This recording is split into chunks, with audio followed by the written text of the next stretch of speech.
Let's say there are 8 cities that are connected through roads. Roads are only one way. For example, you can go from City 1 to City 2, but you can't go from City 2 to City 1.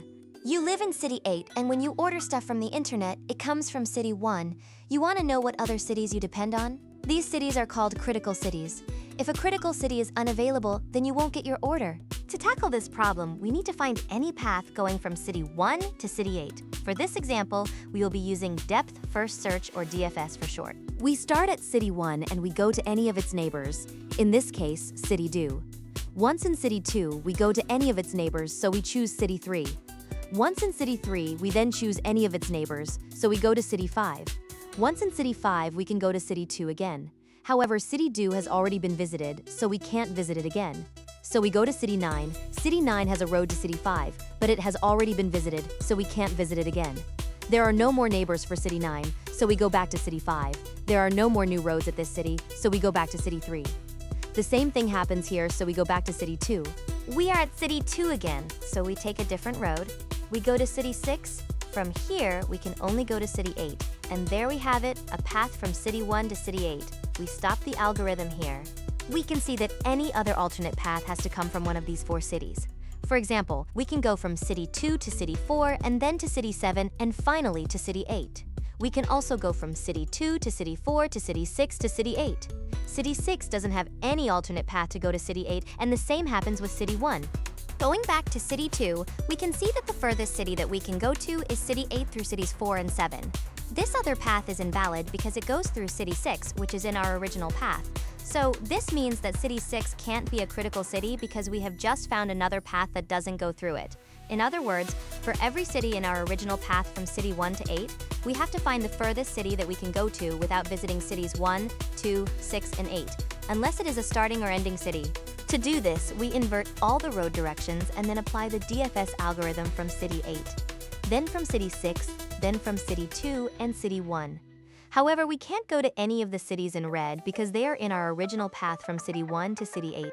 Before applying the DFS algorithm, we number each city in our path in order. So City 1 is 1, City 2 is 2, City 6 is 3, and City 8 is 4. Then we start from City 8 that has a road to City 6. We mark this city with a 4, but we can't continue further because City 6 is in our original path, so we go back. We go to City 7 and we mark it with 4. From this city, we go to City 4 and we mark it with 4 too. Then we can go to City 2 and we mark it with a 4 too, but we can't continue further because City 2 is in our original path. Keep in mind that we don't overwrite any green number. We go back to City 4, and from here there is a road to City 7, but it has already been visited. So, since there are no more roads we can choose from City 4, then we go back to City 7. There are no more roads to choose here either, so we go back to City 8.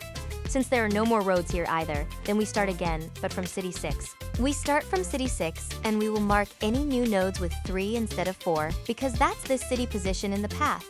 We go to City 2, but we don't mark it with 3 because it has already been marked with 4, and that is greater than 3, so we go back. We can go to City 4, but it has already been visited and it has been marked with 4, so we go back to City 6. We can no longer go to any other city, so we stop here. We start again from City 2, and we mark any new nodes with 2 because that's its position in the path. We can go to City 5 and mark it with 2. Then we go to City 9 and also mark it with 2. We go back to City 5, and then we go to City 3 and we mark it with 2. We can go to City 2, but it has already been visited and it has been marked with 4, which is higher than 2. So we go back to City 3, but there are no more roads, so we go back to City 5, which has no more roads either, so we go back to City 2. From here we can go to City 1, and we mark it with 2. We go back to City 2, and since we have no more roads, then that would be all for this city. We start with City 1. However, there is nowhere to go, so that's all for this city. What we have calculated here is for each node in our path, what the furthest we can go without touching any other city in red except for the end. So from City 1, we can go to City 2. From City 2, the furthest we can go is City 8. From City 6, we can go to City 8, and that's it. The final step would be to get the critical cities. We invert the roads again, so they have their original directions. There are 2 variables called open and close. Open will track how many open cities we have, and close will track where we close those open cities. This should be clearer with the following example. Starting from City 1, we first check if we have cities to close.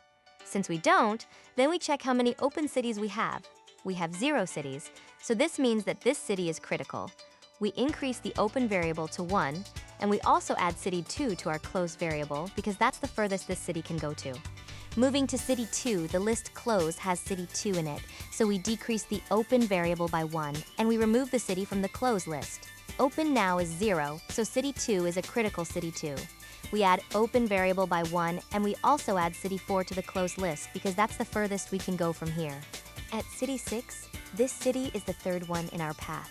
But there is no third city in the closed list, so nothing is subtracted from open. Since open is not 0, then this city is not a critical city. We increase the open variable by 1, and we also add city 4 in the closed list. Remember that city 4 means the fourth city in our path, and not the actual city 4 in the whole graph. At city 8, which is the fourth city in the path, has 2 cities 4 in the closed list, so we subtract 2 from the open variable, end up in 0. Since it is 0, then city 8 is a critical city. The whole algorithm ends here. The cities marked in red are critical cities. In our original graph, it is obvious that city 1 and 8 are critical because you can't go from city 1 to city 8 if either doesn't exist. However, city 2 is also critical, so cities 1, 2, and 8 are critical. In other words, if you are getting orders from city 1, and if you are at city 8, then you depend on city 2. If this city gets destroyed or something, then you can't get your orders.